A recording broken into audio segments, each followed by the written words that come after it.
तो पुड़िया थोड़ी बनाने हैं।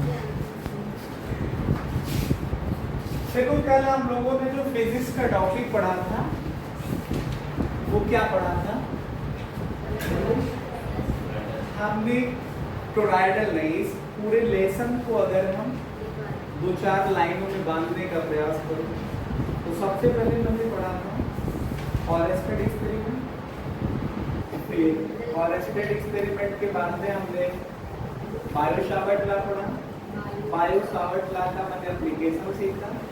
बायो-सावर्ट लॉ के हिसाब से मैंने बताया था कि जब हमारे पास कोई सर्कुलर लूप में करंट फ्लो करेगी तो उसके सेंटर पे मैग्नेटिक फील्ड की जो वैल्यू होगी वो μ0/4 pi two pi I upon radius of the loop.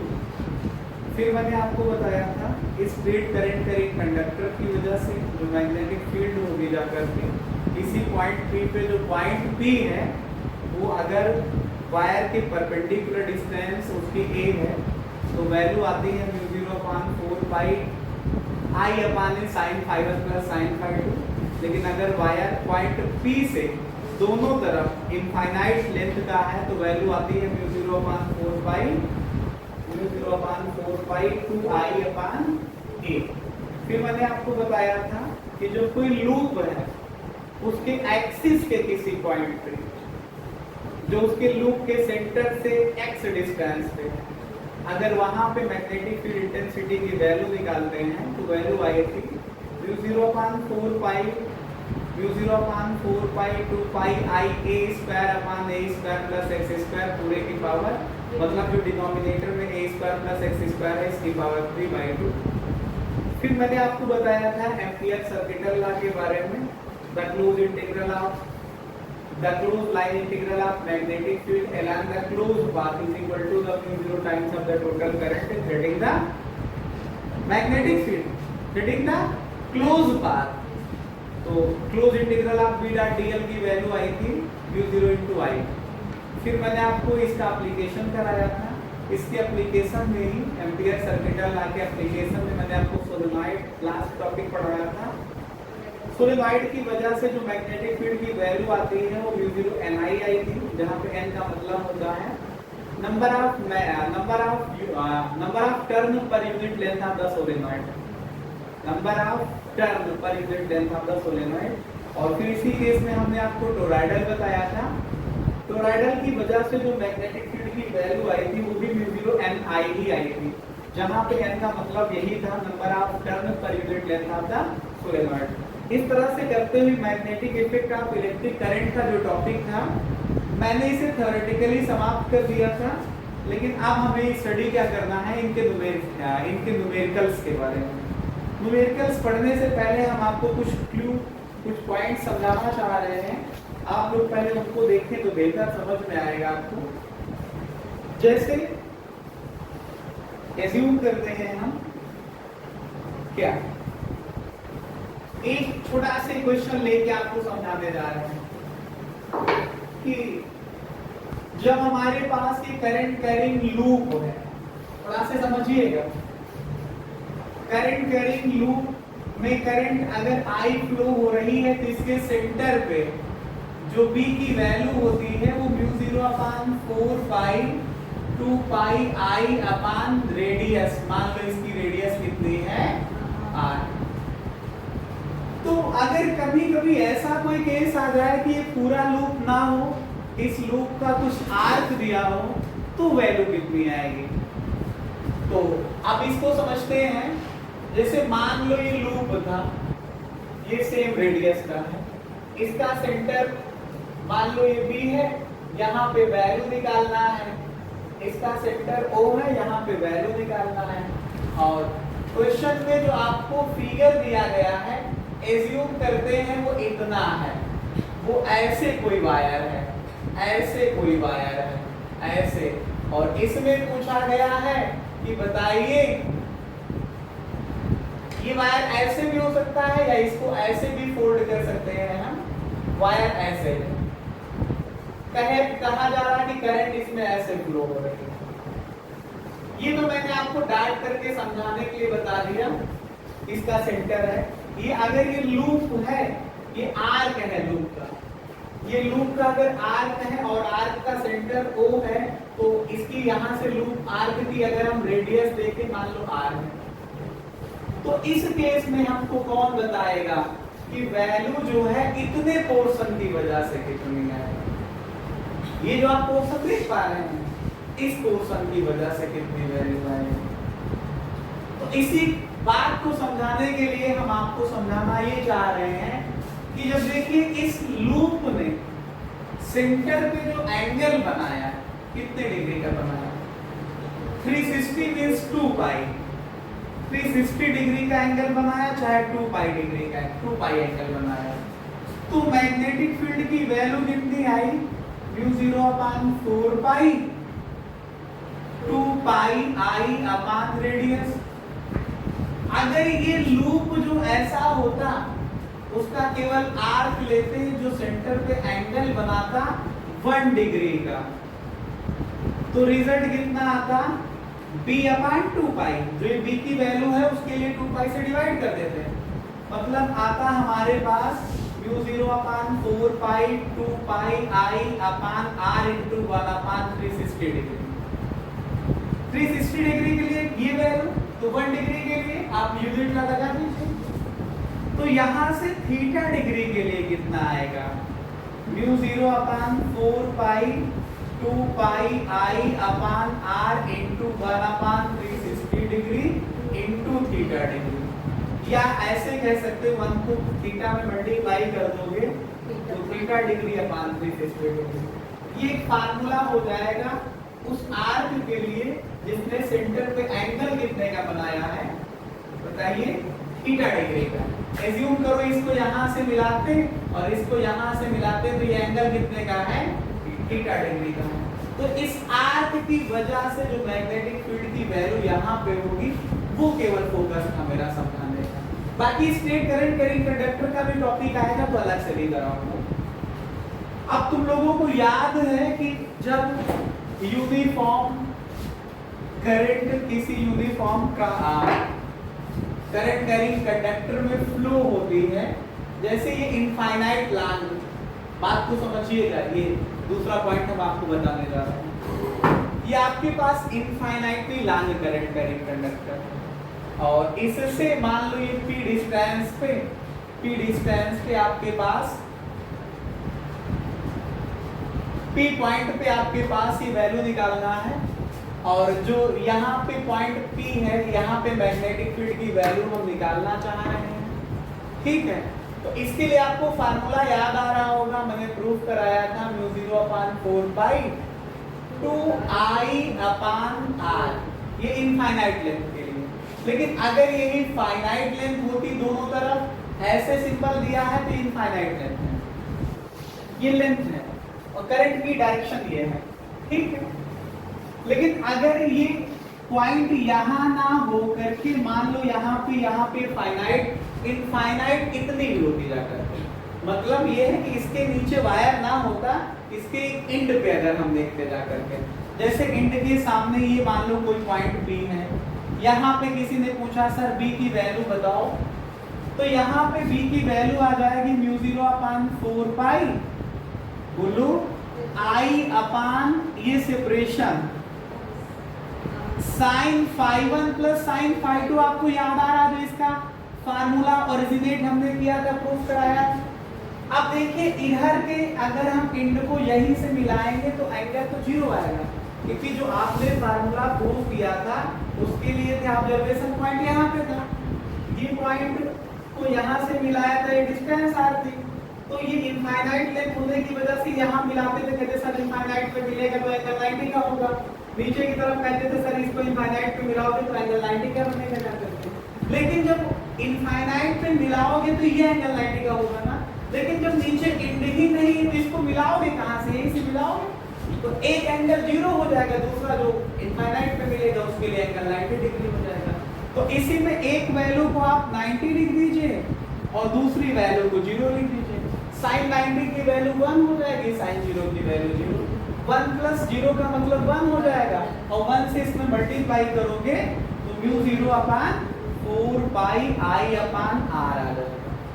ये नया फार्मूला आप सीख रहे हैं, ये न्यूमेरिकल में यूज होगा। ठीक है, समझ पाए? कुछ नहीं समझ पाए? समझे कि नहीं समझे? अभी तक समझ गए होंगे? बोलो, इसको नोट डाउन कर लो तुम लोग।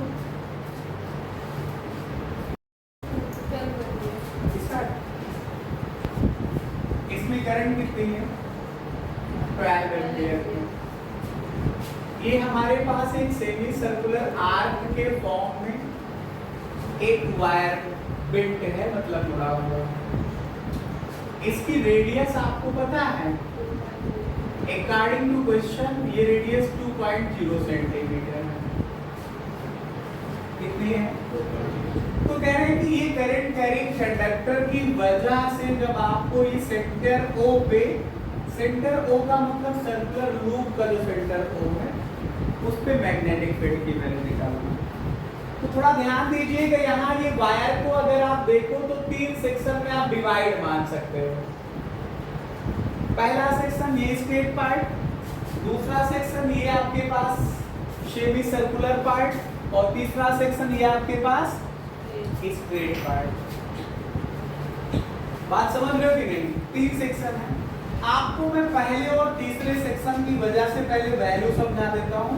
एवरी क्वेश्चन में अगर कोई ऐसा रिजल्ट आएगा तो क्या रिजल्ट आएगा वो मैं आपको बता देता हूँ। आप फिर याद करिए स्ट्रेट करंट कैरिंग कंडक्टर का केस, क्योंकि ये स्ट्रेट वायर है। अगर कोई पॉइंट यहाँ पे है,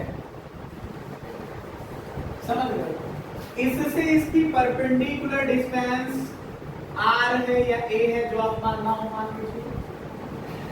तो इसको यहां से मिलाओगे तो ये एंगल को आप φ1 कहते थे, यहां से मिलाओगे तो ये एंगल को आप φ2 कहते थे। तो जो B की वैल्यू इस पॉइंट पे आएगा इस करंट कैरिंग कंडक्टर की वजह से, B की जो वैल्यू होगी वो μ0/4 पाई, बोलो, I/A sin φ1 plus sin φ2। Angle पे फोकस करिएगा। एंगल कहां पे है? पॉइंट P को। जब पॉइंट P ऑब्जर्वेशन पॉइंट को इस पे परपेंडिकुलर डिस्टेंस या परपेंडिकुलर ड्रा करो, उसमें इंट के साथ मिलाने वाली जो लाइन है दोनों के बीच का एंगल है। लेकिन अगर ये पॉइंट यहाँ पे चला है, मान लो यहाँ पे चला है, ये ऑब्जर्वेशन पॉइंट है और ये करंट कैरिंग कंडक्टर। इस पॉइंट को जब यहाँ से मुन्ना मिलाओगे, यहाँ से मिलाओगे, तो इसके साथ ही ये एंगल फिर यहीं से मिलाओगे तो दोनों तो सेम लाइन पे ओवरलैप हो जाएंगे। जब सेम लाइन पे ओवरलैप होंगे तो फिर इस पॉइंट को चाहे ऊपर से मिला दो, दोनों केसों में एंगल 0 डिग्री का बनेगा। तो साइन 0 की वैल्यू क्या होती है? 0। तो इस तरह से ये रिजल्ट 0 हो जाएगा, ये 0 हो जाएगा। फिर से समझिएगा, जब इस पॉइंट को तुम इस एंड से मिलाओगे, इसके मिड पॉइंट से परपेंडिकुलर डालने का प्रयास करोगे। पहली बात तो इसमें परपेंडिकुलर डिस्टेंस भी 0 है और ये एंगल भी 0 का ही बना रहा है। तो sin 0 sin φ2 की वैल्यू जो है 0 होने की वजह से रिजल्ट 0, ये भी 0 हो जाएगा। तो टोटल मिला के हम समझते हैं कि वैल्यू 0 है। एक बात और समझिए कॉमन सेंस में, जब भी स्ट्रेट करंट कैरिंग कंडक्टर के सामने आगे पीछे मतलब इसकी लाइन पे कोई ऑब्जर्वेशन पॉइंट होगा तो ये बात सिद्ध करती है, प्रूव करती है कि वहां पे मैग्नेटिक फील्ड की वैल्यू 0 है। बोलो, आएगी 0। तो इस तरह से जो पहले पार्ट की वजह से और तीसरे पार्ट की वजह से मैग्नेटिक फील्ड होगी वो 0 होगी, क्योंकि इसी लाइन ऑफ एक्शन में ही ये पॉइंट है जहां पे हमको B निकालना है। इसकी लाइन ऑफ एक्शन को देखिए तब भी वहीं पे है। तो कुल मिला के हमको मैग्नेटिक फील्ड इसकी वजह से मिलेगी। Magnetic field intensity due to the first and third part of the this figure will be 0। Magnetic field is obtained only the second part of this figure। और second part क्या है? Semi circular loop है। Semi circular loop की वजह से जो magnetic field की value होती है, मैंने आप लोगों को पढ़ा रखा है μ0/4 pi 2 pi I upon radius of loop into theta degree upon 360 degree.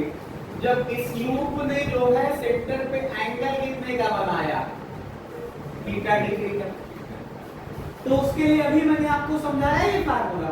तो इसने कितने डिग्री का एंगल बनाया सेमी सर्किल के लिए, 180 डिग्री का।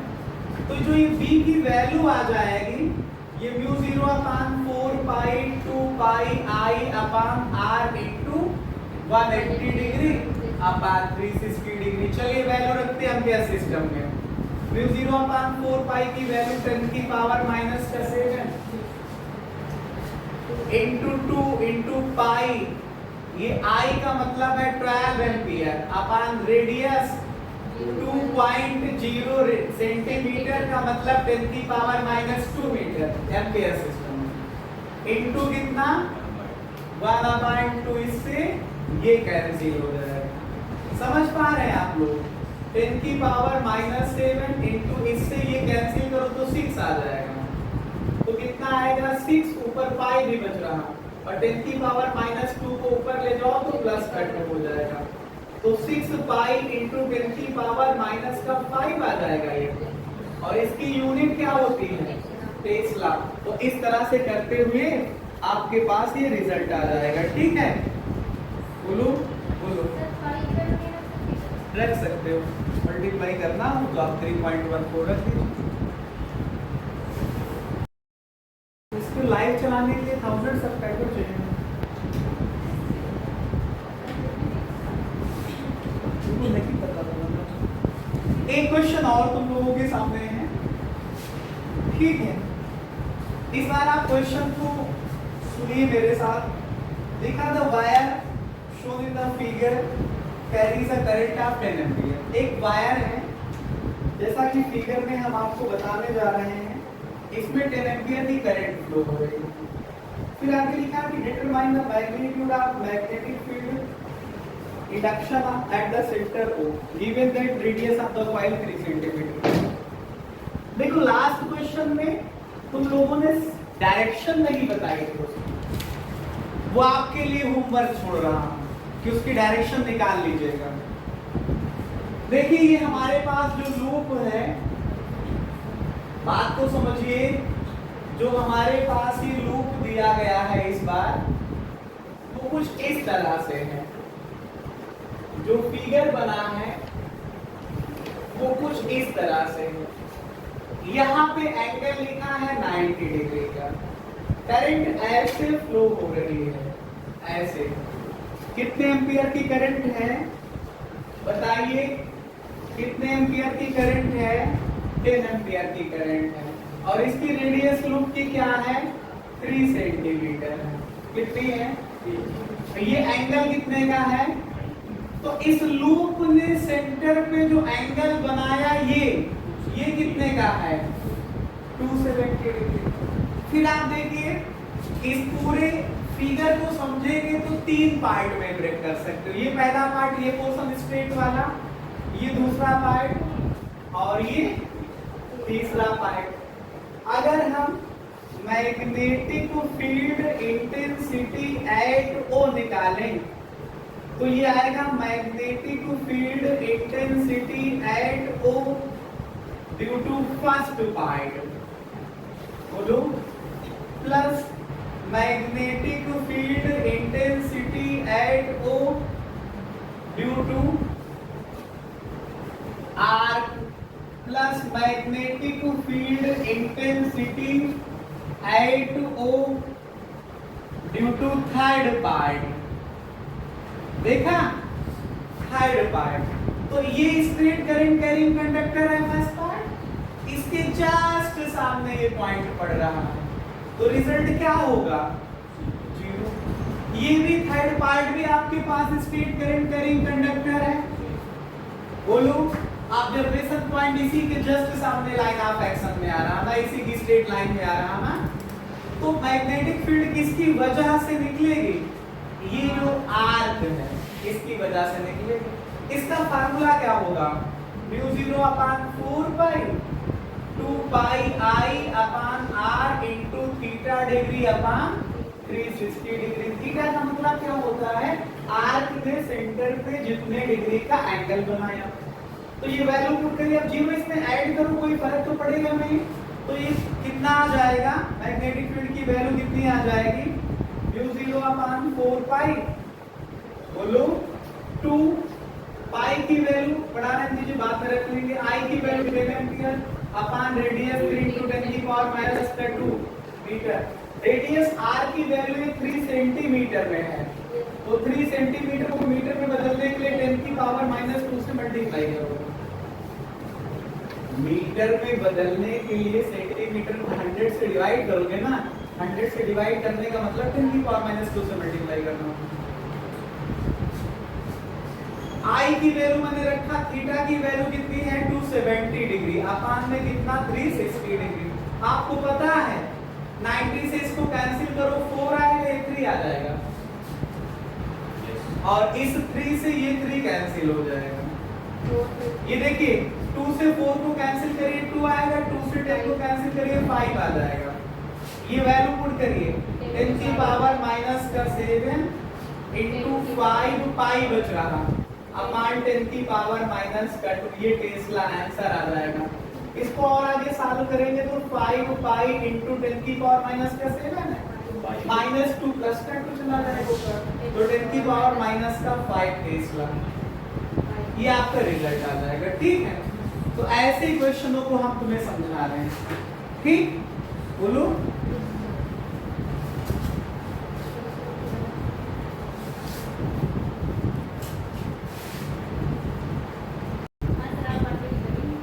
मैं कंटिन्यू करूं? चलो कंटिन्यू करो। देखो एक क्वेश्चन है हमारे पास कि अगर किसी सर्कुलर लूप को हम बैटरी से कनेक्ट कर दें, तो बताइए उसके सेंटर पे मैग्नेटिक फील्ड की वैल्यू क्या होगी। आप थोड़ा से समझिए इस क्वेश्चन को, मान के चलिए मोस्ट इंपॉर्टेंट है। इस क्वेश्चन को मैंने इलेक्ट्रिक फील्ड वाले केस में रेजिस्टेंस भी निकालना था। ये देखिए ऐसा क्वेश्चन आपके सामने मिलेगा कभी, देखिएगा ऐसा क्वेश्चन अगर आपके सामने कभी मिले, मान लो ये सर्कुलर लूप है और ये लूप का सेंटर है, what is this, this is centre. मान लो इसके इस पॉइंट को मैंने यहाँ बैटरी से कनेक्ट कर दिया,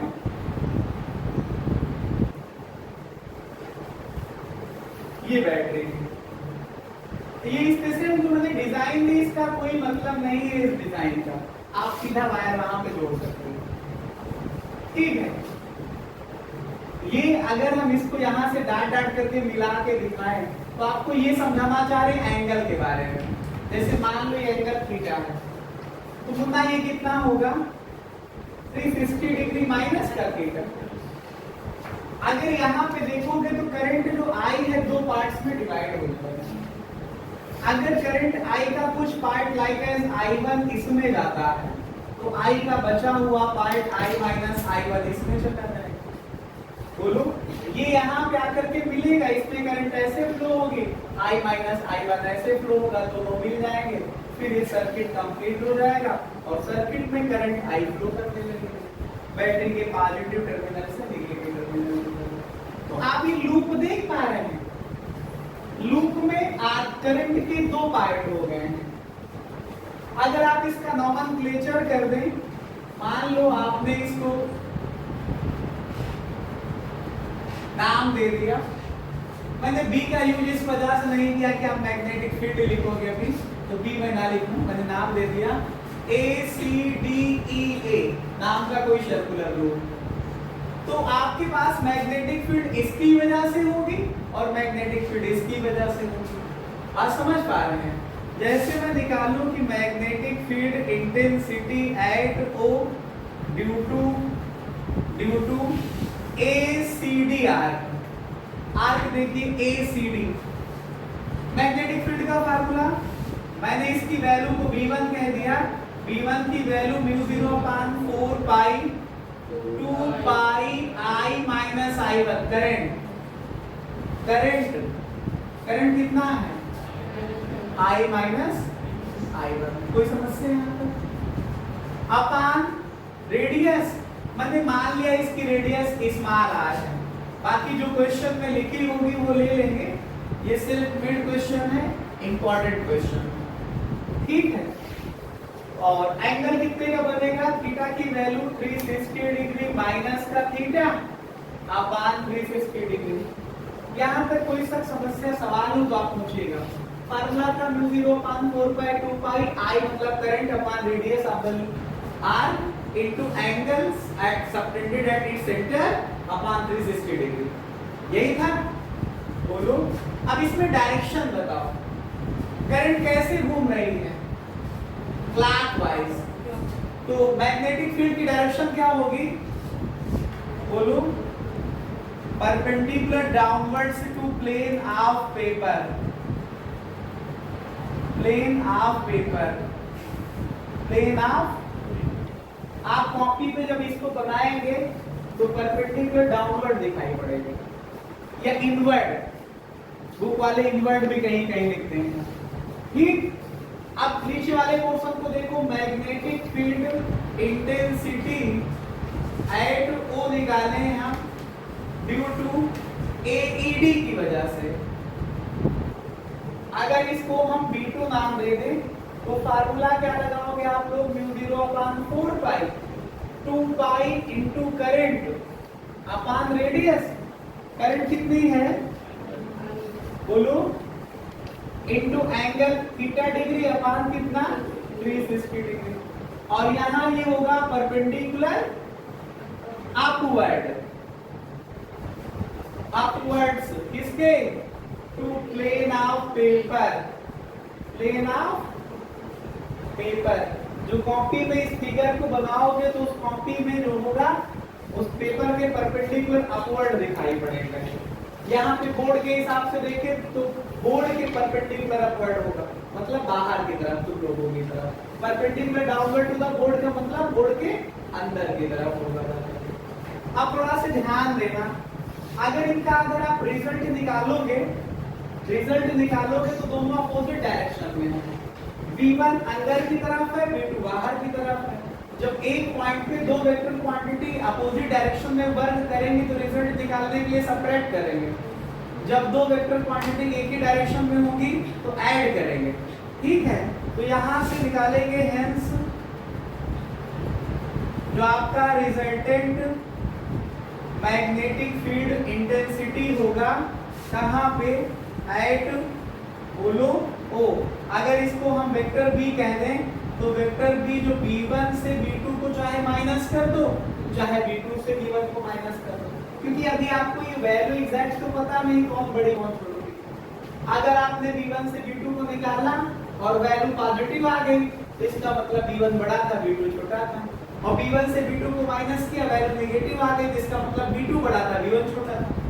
बात समझ पा रहे हैं? तो उसके हिसाब से हम डायरेक्शन लिख लेंगे। अभी हम डायरेक्शन लिख रहे हैं, B1 से B2 माइनस करने के बाद में B1 की डायरेक्शन क्या है, B1 से B2 माइनस करोगे तो B1 की डायरेक्शन लिखी जाएगी, B2 से B1 माइनस करोगे तो B2 की डायरेक्शन लिखी जाएगी। तो क्या, perpendicular downward to plane of paper, shortcut में लिख रहा हूँ, perpendicular downward to plane of paper. आप थोड़ा सा ध्यान दीजिए, ये जो हमारे पास B की वैल्यू आएगी क्या आएगी, mu 0 upon 4 pi 2 pi I minus I1 into 360 minus theta upon कितना है यहाँ पे R इंटू ये 360 डिग्री, ये बोलो माइनस म्यू 0 अपान 4 पाई 2 पाई I1 अपान R into theta upon 360 degree. आप पूरे में देखिए क्या, म्यू 0 अपान 4 पाई, म्यू 0 अपान 4 पाई 2 पाई अपान R इंटू 360 डिग्री कॉमन है क्या, बोलो। तो पहले में बचेगा I माइनस का I1 into 360 degree minus theta, बोलो। इसमें क्या बचेगा, I1 इंटू थीटा। अब इन दोनों का रिलेशन निकालना पड़ेगा कि कौन बड़ा है कौन छोटा है। अब रिलेशन निकालने के लिए बात को समझिए कि जो ये पॉइंट A है और पॉइंट D है, थोड़ा से समझिएगा, जो पॉइंट A है और पॉइंट D है, दोनों बैटरी से दोनों जो बैटरी से कनेक्टेड है पॉजिटिव टर्मिनल से नेगेटिव टर्मिनल से। तो यहां से यहां तक का जो आपके पास कनेक्शन देखिए और यहां से यहां का कनेक्शन देखिए, तो आपको दिख रहा कि दो वायर हैं और दोनों एडी से जुड़े हैं। बोलो, तो दोनों पैरेलल वे में कंबाइंड हैं। बात समझ पा रहे हो? जब पैरेलल वे में कंबाइंड है तो ए से बी के लिए जो पोटेंशियल इसके अलांग होगा, जो पोटेंशियल इसके अलांग होगा, दोनों बराबर आएंगे। बात समझ रहे हो? तो जो potential along potential difference for ACD जो होगा वो बराबर आएगा पोटेंशियल डिफरेंस फॉर AED। क्यों बराबर आएगा? क्योंकि पैरेलल कॉम्बिनेशन में है और पैरेलल कॉम्बिनेशन में पोटेंशियल सेम होता है, करंट डिवाइड होती है, और सीरीज में करंट सेम होती है, पोटेंशियल डिवाइड होता है। समझ रहे हो? तो पोटेंशियल सेम। पोटेंशियल का फार्मूला होता है करंट इनटू रेजिस्टेंस। बोलो, इसमें करंट ACD वाले में करंट कितनी है? I माइनस का I1, चलो रेजिस्टेंस को R1 मान लेते हैं, इज इक्वल टू AE वाले में कितना है? I1 इंटू रेजिस्टेंस को R2 मान लेते हैं। रेजिस्टेंस का फार्मूला क्या होता है? बोलो, रेजिस्टेंस का फार्मूला क्या होता है? R is equal to rho L upon A। थोड़ा सा समझिएगा, I minus I1 into resistance का रो L हमको पता नहीं ACD की, ACD की लेंथ को मैंने L1 मान लिया, अपान A का मतलब क्रॉस सेक्शनल एरिया, पूरा तार एक ही मोटाई का होगा पूरा वायर, तो दोनों तरफ क्रॉस सेक्शनल एरिया सेम आ जाएगा, is equal to what? I1। R2 की वैल्यू फिर वही रो L2 अपान A। L2 का मतलब है AED वाली लेंथ। बताइए, ये कैंसिल हो जाएगा, तो क्या बचेगा? I minus I1 into L1 is equal to I1 into L2। अब ये लेंथ कैसे निकले? लेंथ का मतलब आर्क लेंथ है ना, आर्क का फार्मूला क्या होता है? Angle is equal to arc upon radius. Angle is equal to arc upon radius. तो आर्क इज इक्वल टू क्या है? Angle into radius. तो आप यहां से इस बात को ध्यान से समझिए, यहां से ये लेंथ आर्क लेंथ हमने L1 कह दिया है ना, और ये आर्क लेंथ यहां से यहां तक L2 है। तो यहाँ पे I माइनस का I1 इंटू L1, एंगल इसने कितने का बनाया है? 360 degree minus theta into radius R equals to कितना है? I1 इंटू L2 का मतलब angle into radius. Angle theta है, इसने कितने डिग्री का एंगल सेक्टर पे सबटेंड किया है? थीटा है। देखिए R से R कैंसिल हो जाएगा, क्या बचेगा? I minus I1 into 360 degree minus theta is equal to I1 into theta. इस वैल्यू को ला करके ये इस इक्वेशन फर्स्ट में पुट कर दो। समझ रहे हो? इस वैल्यू को वहां रखो, ये वैल्यू ही तो I1 थीटा के बराबर मैंने प्रूव कर दी। तो by equation first and second जो हमारे पास b की वैल्यू आ जाएगी u0 अपान 4 पाई 2 पाई r 2 पाई अपान में r इंटू 360 डिग्री। ये वैल्यू मैंने क्या प्रूफ कर दी है? I1 थीटा, ये देखिए I1 theta minus I1 theta वो है, ये रिजल्ट जीरो हो जाएगा। जीरो होने की वजह से मल्टीप्लाई करोगे तो b कितना आ जाएगा? जीरो आ जाएगा। मतलब ये हुआ कि इस तरह का कभी कोई कनेक्शन आपको दिखाई पड़ा तो यहाँ तो मैंने एंगल में नहीं फिक्स किया था कि 30 डिग्री पे है कि 60 डिग्री पे, किसी भी आर्बिट्रेरी एंगल थीटा के लिए ये वैल्यू जीरो आ गई। तो इस तरह के लूप को अगर आप बैटरी से कनेक्ट करोगे तो मैग्नेटिक फील्ड इंटेंसिटी वहां पे नहीं होगी जाकर के, वहां पे मैग्नेटिक फील्ड इंटेंसिटी कितनी होगी? जीरो के इक्वल होगी। ठीक है, दैट्स ऑल। आप लोग इस तरह के हमारे इस चैनल को देखते रहिए ना।